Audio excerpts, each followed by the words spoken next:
Kyllä me saatiin hemmetin hyvät treenit siellä aikaiseksi.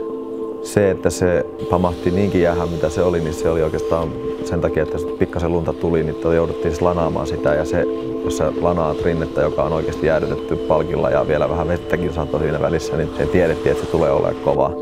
Mutta onneksi ne on kuitenkin oli pitoja ja nykyään välineet on niin hyvät, että kyllä niillä kundeilla pito riitti toisin kuin valmentajilla, että siellä meinasi tulla sukkana alas valmentaja jos toinenkin, mutta se oli tosi vaativa, koska se sallarinne on kuitenkin vaativa, se on tosi jyrkkäkin pahimmasta kohdasta ja siinä mielessä se on pirun hyvä, että kundit näki, että siellä joutuu oikeasti taistelemaan ja sitten kun siinä saa oikeasti homma toimimaan, niin sitten kun tulet vähän helpompiin rinteisiin, niin se ei tunnu enää missään, että silloin pystyy niin kuin antaa kunnolla kaasua jo. Esimerkiksi levipläki jyrkkä, niin se ei kuitenkaan ole niin jyrkkä kuin sitten pahimmillaan se sallan jyrkkä pätkä. Ja kyllä kundit sanoi tänne, kun tultiin takaisin, että ei tunnu enää missään nämä jutut. Ja se on silloin onnistunut reeni, että se varmasti kantaa pitkälle hedelmää.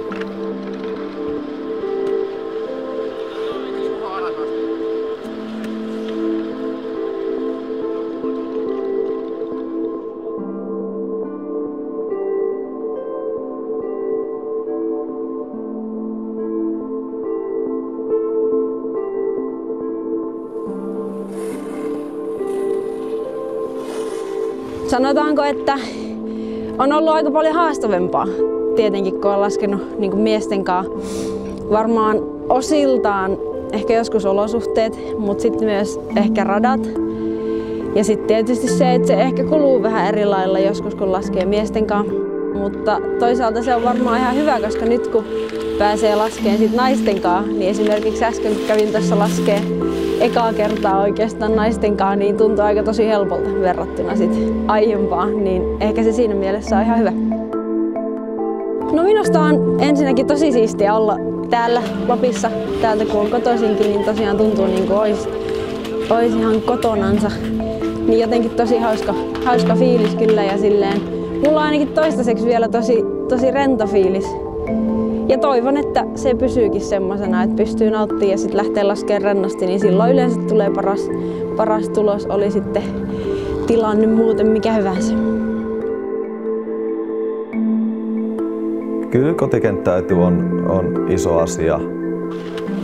Tai sanotaan varsinkin sitten se, on se sitten kotikenttä tai vieraskenttä, mutta jos olet päässyt harjoittelemaan siinä rinteessä ja vielä jos niin maailmankap-olosuhteissa, niin se tuo sen edun, että kyllä mä itsekin omalta uralta muistan, että parhaat tulokset on tullut kyllä niistä rinteistä, missä oikeasti on laskenut. Se, että olisi tapahtunut vaikka kuukautta aikaisemmin, mutta sä tiedät tasan tarkkaan, muutama rataa laskenut siinä rinteessä, tunnet sen rinteen. Ei ole mitään respektiä enää sitä rinnettä kohtaan, vaikka harjoituksiin niin se saattaa olla niin vaativamman näköinen, mitä se sitten oikeasti onkaan, niin sieltä se etu tulee.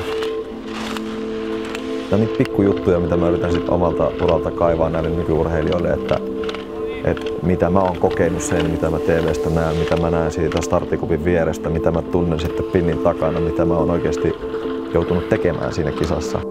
Ja mä kerron, miltä se on multa tuntunut.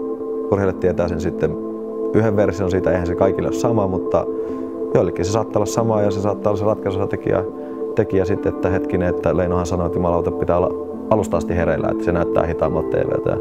Tää on se, mitä mä haen.